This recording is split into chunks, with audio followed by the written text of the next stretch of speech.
So let's speak real quick about why you never stop buying in the stock market and why you need to be buying every single month, if not every single week, if that's possible. Listen. If we go back throughout the last 30, 40, 50 years, right? Longer than probably a lot of you guys watching this video have even been alive. I know some of my audience might be 60, 70, 80 years old, and hello to you folks. But I know a lot of my audience is, 20s, 30s, and 40s. So let's talk about the last 50 years in the stock market. There's been countless time periods throughout the last 50 years where you could have made an argument that the stock market stretched. It's gone up a lot. It's rallied a lot in the past year. It's rallied a lot in the past 2 years. All these different excuses, right? To not put money into the stock market, to not invest into companies, right? And what you're going to find time and time again is that was the wrong decision to make, right? You could have made an argument that the stock market was inflated too high. Back in 1995, you could have made that debate, or 1996 or 1997, right? And the tech bubble didn't end up popping till 2000, right? And that was a very freakish situation where a lot of companies got up to crazy valuations that weren't even producing like real revenues and profitability and those sorts of things. Not something we certainly have today going on, right? Our top companies are the most profitable companies we've ever seen in the history of mankind by a large margin, right? So you can get so caught up into this timing of the market. I think the market's going to go down, blah, blah, blah, right? Finding all these excuses to essentially not buy stocks. And what you're going to find time and time again is you make the wrong decision. The moral of the story is you need to be buying consistently all the time. Every week if possible, or certainly every month. And if the stock market ever crashes and you get one of those freak opportunities, which that rarely happens, you might get a crash, once every 10 years. Whenever you do get that crash, just say thank you. Thank you, because you're going to get the stocks for a huge discount for 1, 2, maybe 3 years. And you just say thank you and you load up on shares during that particular time period. But waiting to try to wait for that moment of the crash is a lost outcome essentially, because one, you don't know when to actually start deploying money. Do you deploy money when the S&P 500 goes down 5%? What about 10%? What about 15%? What about 20%? Oh no, you'll wait till it goes down 35%. Oh, it never went down 35%, right? That's a good example of 2022. 2022, the S&P 500 went down, peak to trough, it was probably about, I think it was like 25% or something like that, rough numbers, right? So if you had an idea that you were like, I'm going to wait for it to go down 35% or 40%, because that's what I think is going to happen. You're still waiting for that opportunity. Now the S&P 500 is no longer 3,000 something. We're like approaching like 6,000 now at this point in time. And you're looking back and you're like, dang, now you need the stock market to go down 40 or 50% from here to get back down to the levels that you want to buy at. That's ridiculous, right? Now you're just like hoping that like the most epic stock market crash happens. It's a lost cause. Where your focus actually needs to be individual companies, making sure you're buying individual stocks, the best of the best companies, because at the end of the day, that's all that matters. Acquiring more and more ownership stake in those companies, building your positions bigger and bigger, and let the companies do the hard work for you. You don't worry about doing the hard work. You got a job, you got a business, whatever, however you make your money, right? That's your hard work. And then doing the research, right? Using 1000xstocks.com to do your research, right? Figuring out what the best opportunities are and building out a portfolio of 10, 15, 20, 25 stocks, right? Deploying money, getting as big of ownership positions in those portfolios as possible in your favorite companies, and then let those companies do the hard work for you. Don't put up with the stress of trying to play the timing game because you're not going to get it right anyways. So you might as well be consistently buying year after year after year after year. Now, where you might be putting money, this is very important everybody understands this next point I'm about to make here. Where you put money, that could be different. So some years, growth stocks, tech stocks, that's the place you want to deploy money. You get steal deals all over the place. The second half of 2022, perfect example of that. Every single tech stock you pretty much knew was down 40, 50, 60, 70, 80%. Steal deals all over the place. Tech today, you can make money in those stocks, but it's not like that crazy, like, whoa. Now we have dividend stocks all over the place trading at 5-year, 7-year, 10-year lows. That's a tremendous opportunity. And I think we'll look back in 2 or 3 years and be like, oh man, should have probably been buying some of those dividend value stocks. Like that was pretty easy money, right? And so that's something you got to keep in mind here, folks. Where you deploy the money might be different, but the moral of the story is always be deploying year after year after year after year. And if you ever get the big crash, just say thank you, thank you, thank you. Okay? That's the Black Friday discount. That's like, oh, we got it, right? Alrighty, Tom Lee. CNBC contributor. Tom, good to see you. Thanks for coming in. Yeah, great to see you, Mike. So we can stack up all the positives. I mean, I know you've been kind of in gear with that idea that the economy would power through, inflation would come down, the Fed could become friendlier, earnings are going higher. Big question to me is, how do we set expectations for the year to come, given that? That's all. Oh, by the way, everybody that gets the 1000X stock sale, some of you guys are going to receive this card in the mail because we got some of these left. They're the 2024 edition. And some of you guys are going to receive the brand new ones we got here, the 2025 edition of these cards. They're still in the plastic wrap. So I don't know. We'll see. We'll see who receives 2024s and who receives 2025s. But I know we don't have enough 2024s for everybody. So some of you guys, I would guess like probably half you guys will get the 2025 edition. Steel cards. It's a great question because, you know, we have two back-to-back 20% years, and now investors are wondering how much good news is baked in. But if we look at the 2025 environment, it's a great setup because we have a new administration coming in that's maybe pro-animal spirits, you know, a Trump put.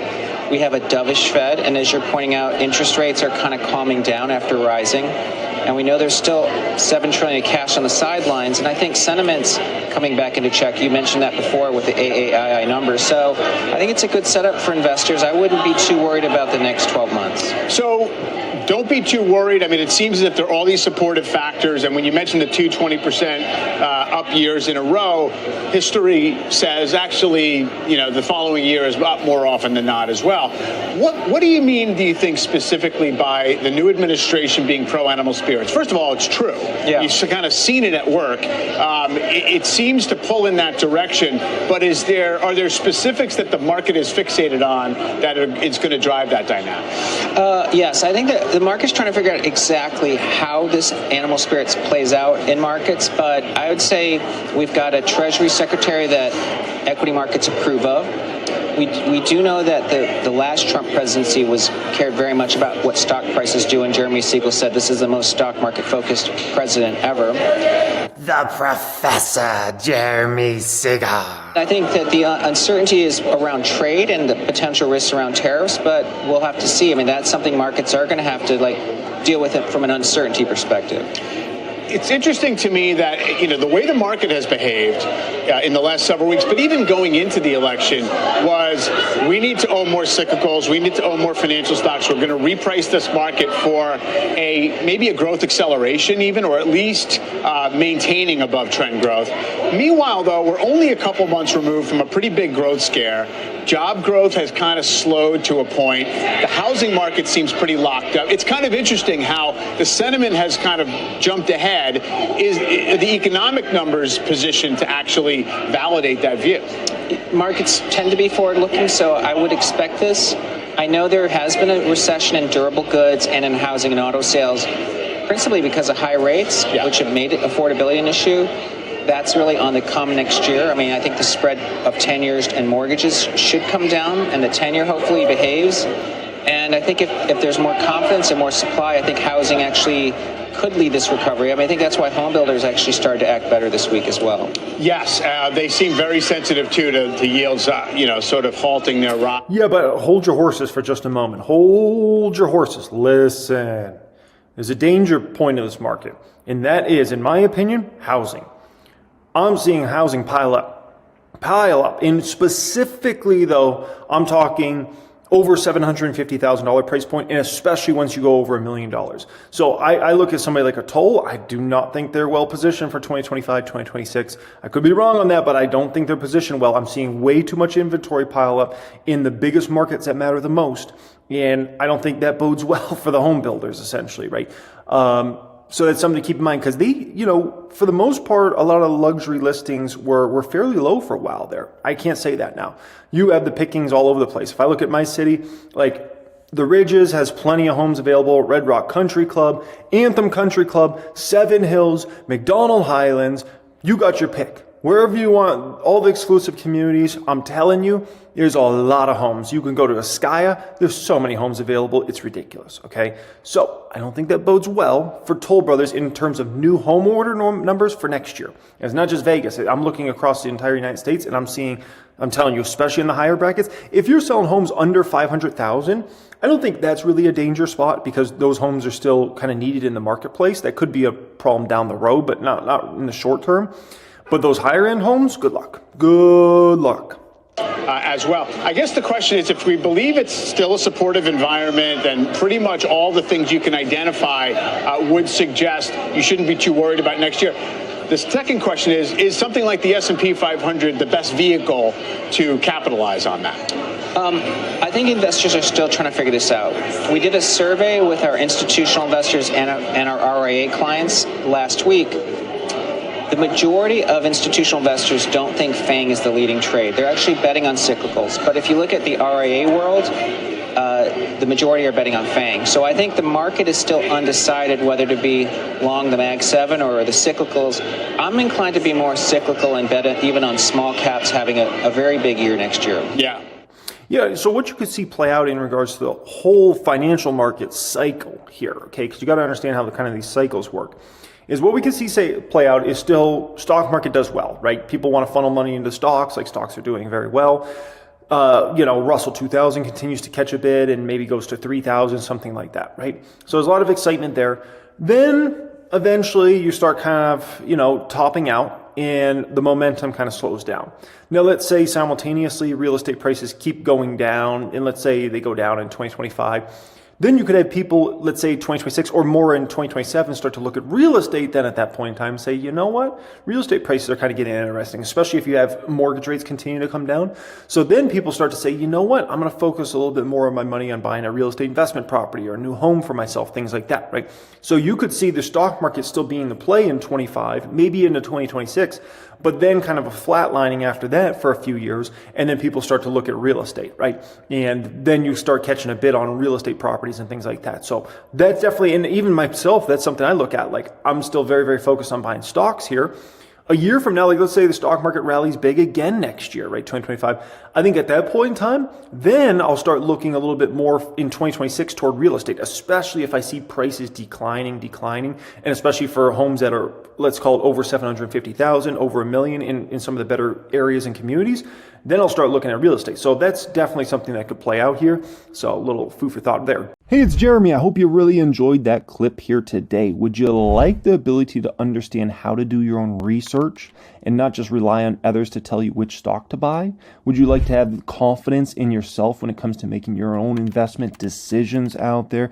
If you're going to be able to do that, you got to have full understanding of everything you need to look for in stocks, how you can decipher whether a stock is a buy, not a buy, all those sorts of things. That's where my private group comes in to help. The description area down there will have a link to apply to join my private group. We've taken over 1,000 people over time and been able to teach those folks exactly what to look for in companies, how to research companies, how to understand financial statements, understand all the different metrics so you can make judgments on companies. And we've been able to have so many people, an incredible amount of people, hit 6 figures plus in their portfolios, 7 figures plus, even some hitting 8 figures plus in their portfolios over time. So if you're looking to take your game up to the next level and play this on a much higher level, apply for my private group. Once again, the link is in the description area.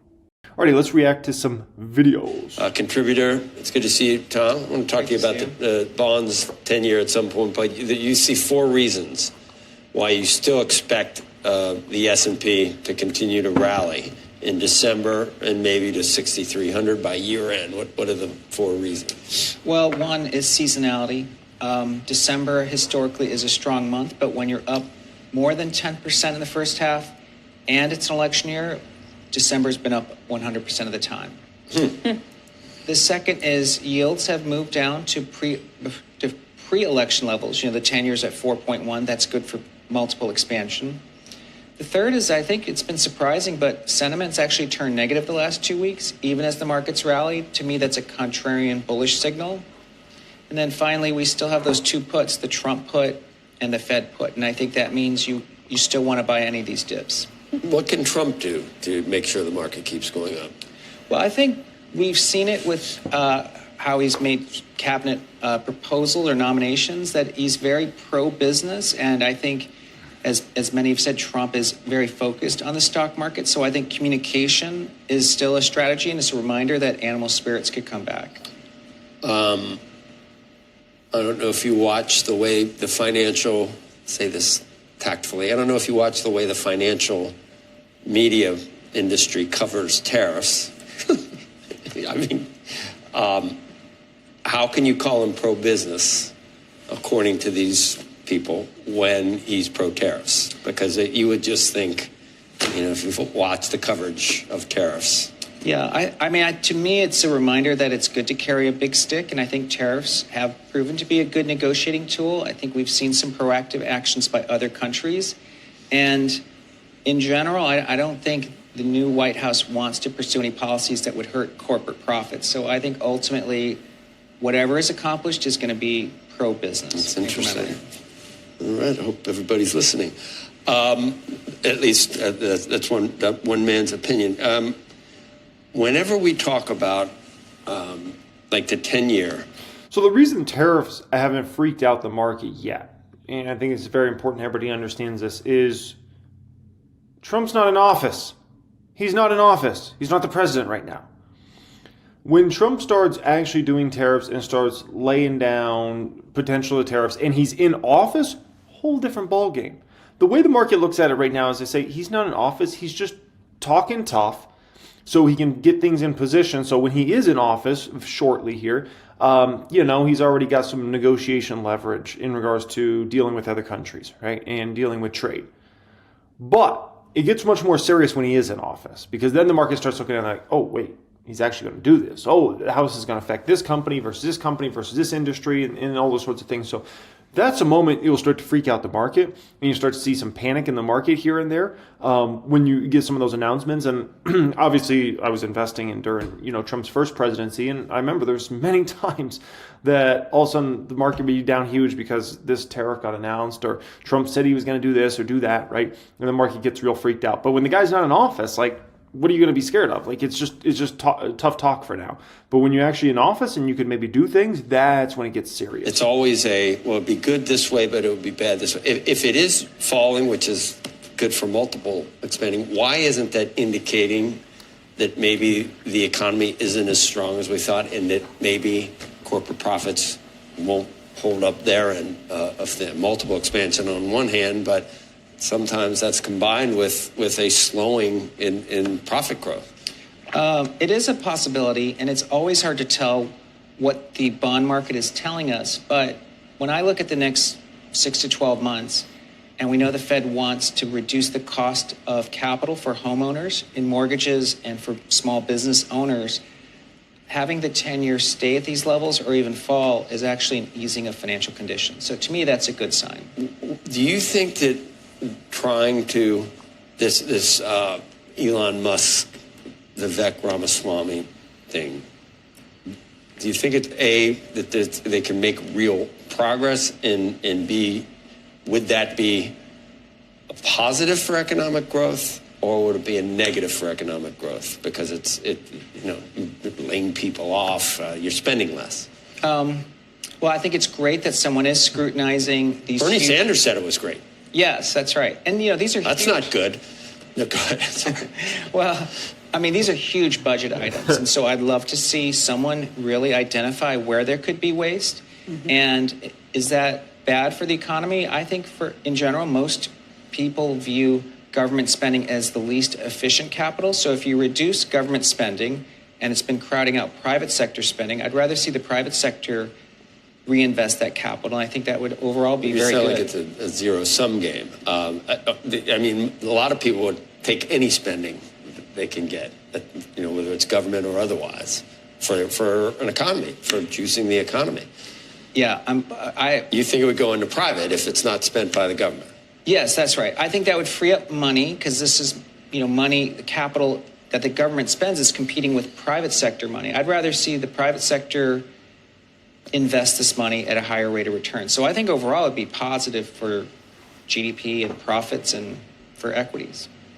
Do you want to, we always get a Bitcoin comment from you before we let you go. It got stuck under 100. That's a pretty, it's a psychological level, I would imagine. Yeah, I think some of this could be, there's a lot of folks who don't want Bitcoin over 100,000, and some of it may be the exchanges themselves are concerned because there is a pretty low supply of Bitcoin available over the counter. So you have a supply shortage, and if Bitcoin makes a move above 100,000, I think there'd be a big chase. So I'm still confident Bitcoin's going to close much higher before year end. Before year end?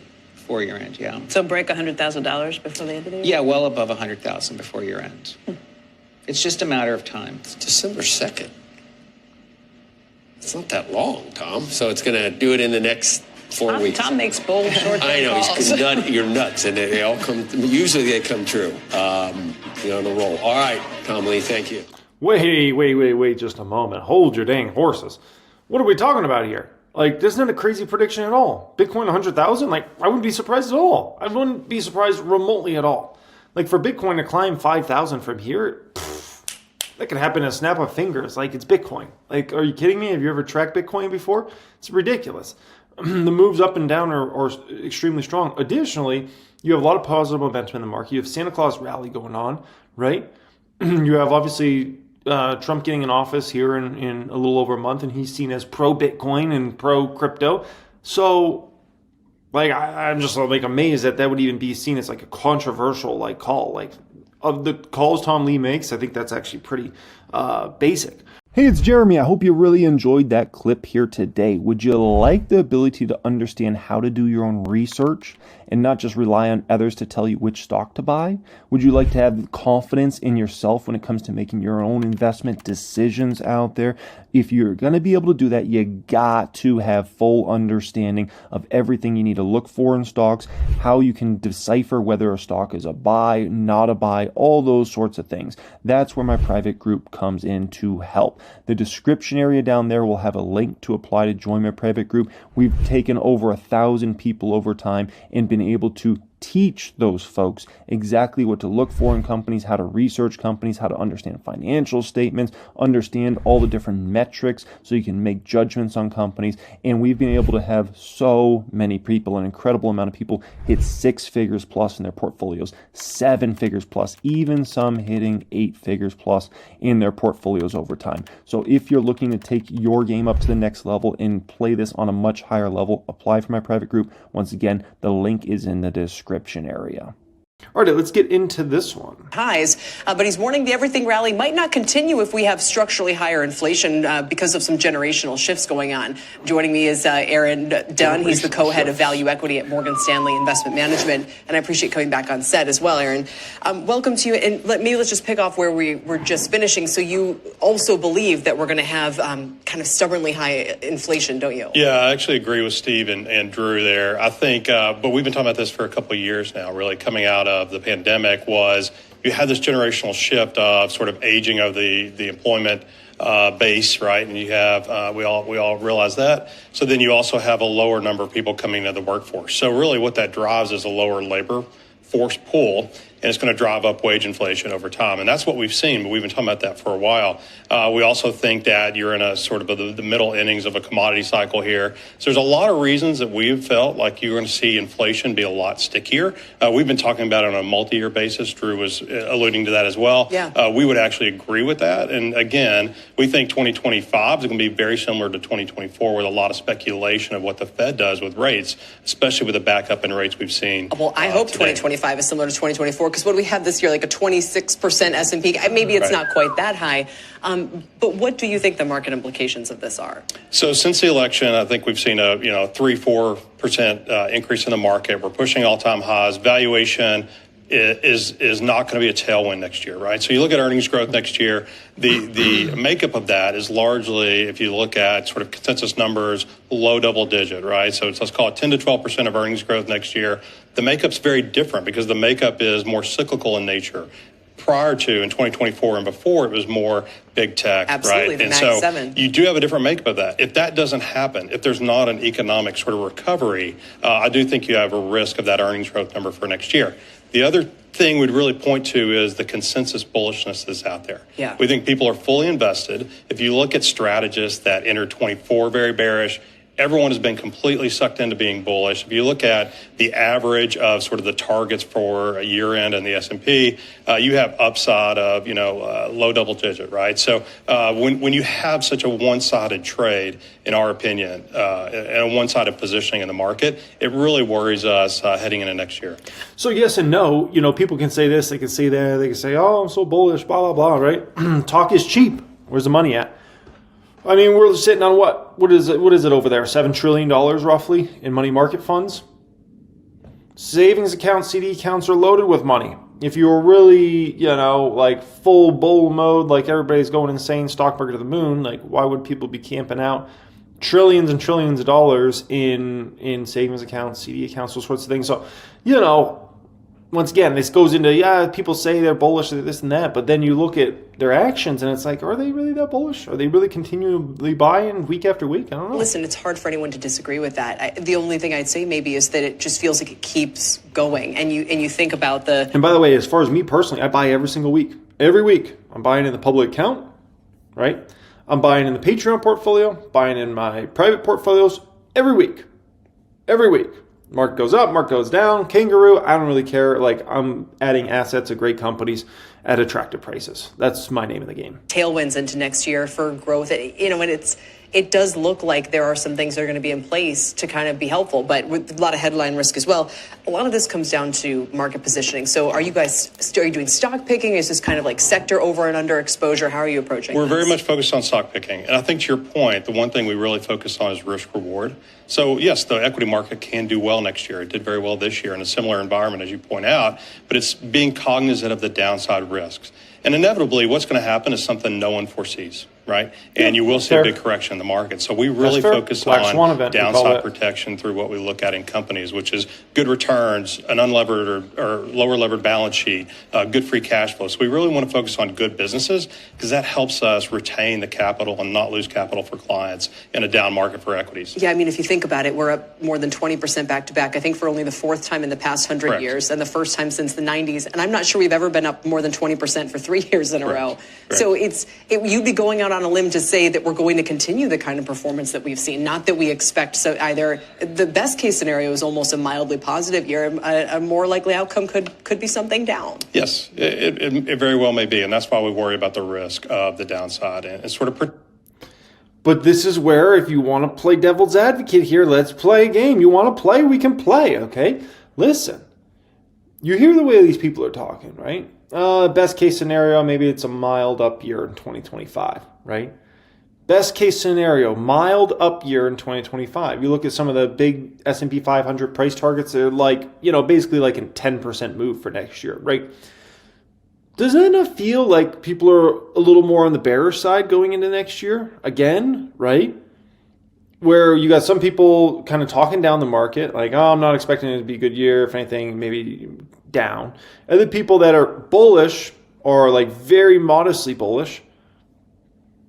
I mean, I don't know if we could really have a third banger year in a row, but I mean, the more I start hearing these Wall Streeters talk, I'm like, geez, like, they're not ready for if the market goes up 10, like, they're not ready if the market goes up 15, 20% next year. They're not ready for that. They're like, none of them are talking like they're ready for that. And if you get that, oh man,